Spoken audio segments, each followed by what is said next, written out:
Salon de la Ciotat 2025, les nauticales. Grosse surprise, ce Beneteau Gran Turismo 32. Grosse surprise, un bateau comme je les aime. D'abord, il y a du hors-bord. On connaît ces Mercury pour leur souplesse, leur vitalité et leur silence. Plateforme de bain. On monte à bord, on arrive tout de suite sur l'arceau. Tableau arrière avec prise de quai, qui est donc pas trop dans le chemin, ça c'est vraiment sympa. Tableau arrière sur lequel moteur à l'eau, c'est très facile de passer d'une plateforme de bain à l'autre. Ça c'est très sécurisant. Et d'ailleurs la sécurité, ça va être un des maîtres mots de ce Beneteau que j'adore.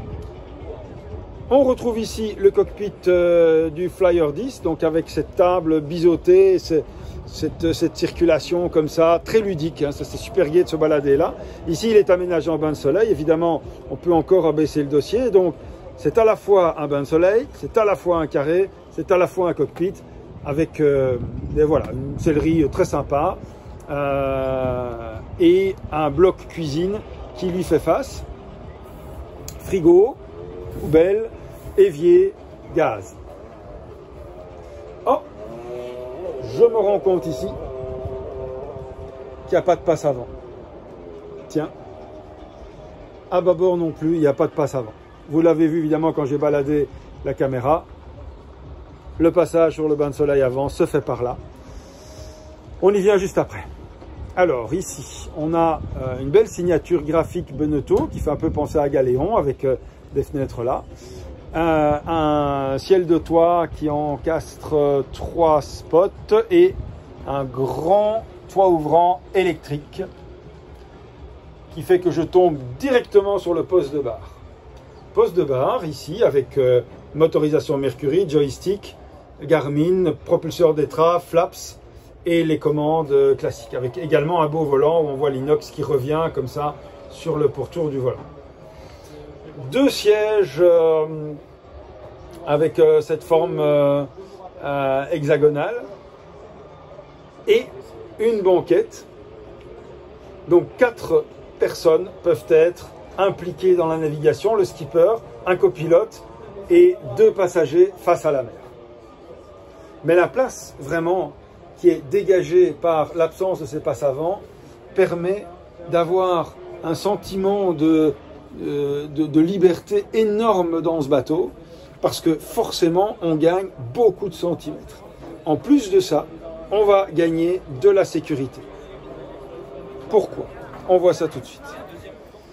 Alors, si on part de ce poste de barre où je me tiens et qu'on passe alors par ici, on arrive sur ce passage vers le bain de soleil avant, vers la proue avec 2 marches ici.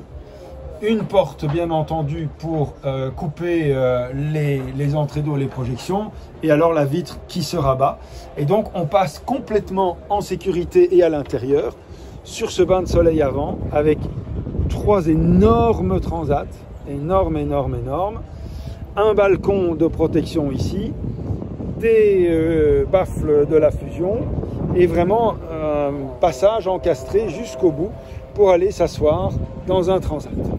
En clair donc, de la largeur parce qu'il n'y a pas de passe avant, de la sécurité parce que tout le mouvement vers l'avant se fait grâce à cet accès encastré, une protection aussi contre les éléments parce que quand on a tout fermé, on a un bateau qui ne va pas du tout laisser les projections rentrer dans la timonerie ouverte, donc les passagers peuvent rester au sec même s'ils sont déjà apprêtés pour sortir au restaurant.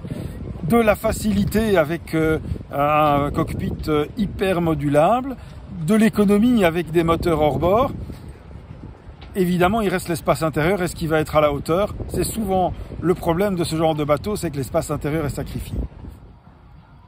Non, l'espace intérieur n'est pas sacrifié.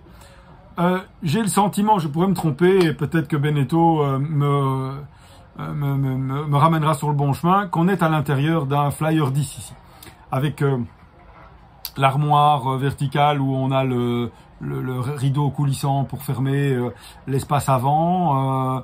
On a la grande hauteur d'armoire avec tous les rangements qui peut accueillir un micro-ondes, donc pas de cuisine. Mais de toute façon, le cockpit est complètement fermable avec un taux de protection, donc on peut très bien accéder à la cuisine extérieure en restant au sec et en restant protégé des éléments. Alors maintenant, on va voir à quoi ça ressemble de l'intérieur. On descend par cet escalier aux marches non ajourées avec cette main courante. Ici, les grilles d'aération pour le Webasto. Et on va commencer par l'arrière pour une fois, puisque je me retrouve assis où je suis assis. C'est-à-dire la cabine de midship, avec évidemment ici un très grand puits de lumière vertical, un autre horizontal. Une très bonne hauteur sous barreau, des espaces de rangement avec ces petites lanières de cuir que je préfère de loin aux petits poussoirs, les liseuses. Ici, on pourrait mettre un coussin, je trouve que ce serait sympa. De nouveau, le bus de chauffage.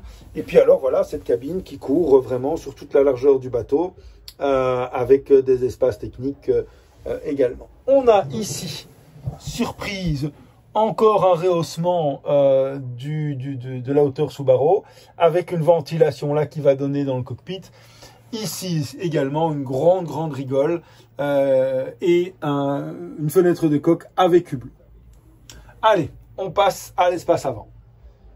Cet espace avant est également, comme vous le voyez, modulable, soit en couchage comme c'est le cas ici, soit alors en enlevant le coussin, en montant la table, on fait un grand carré intérieur, une zone dînatoire. Il y a des rangements là, la fusion, des équipets, et on peut mettre éventuellement sur le pan de mur ici une télévision. La porte qui est là, vous vous en doutez, salle de bain. Alors, quand on ouvre la salle de bain, toilette, évier, je n'ai pas vu de douche. Oh, elle se trouve là.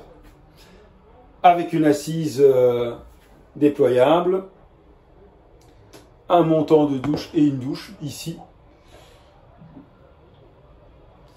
Au-dessus de l'évier, on a également des armoires de rangement et une fenêtre de coque avec une aération. Et ben voilà, on a donc fait le tour de ce Benotto que je trouve excellent, un prix très concurrentiel. On est aux alentours des 320-330 000 euros pour le bateau exposé ici.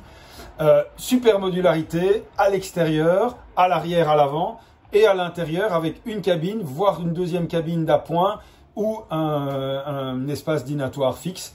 Il n'y a pas de petit bloc cuisine à l'intérieur, ça c'est peut-être le seul truc qu'on pourrait rajouter, mais le bloc cuisine à l'extérieur est facilement accessible. On aura envie d'y manger parce qu'on va être à l'air de toute façon, il y a beaucoup de visibilité, et puis même en hiver, si jamais on a envie d'utiliser en 4 saisons, eh ben on peut tout fermer et on a un bateau 4 saisons. Ça c'est, je trouve, un chaînon manquant entre un open et une vedette classique à timonerie, c'est ceci.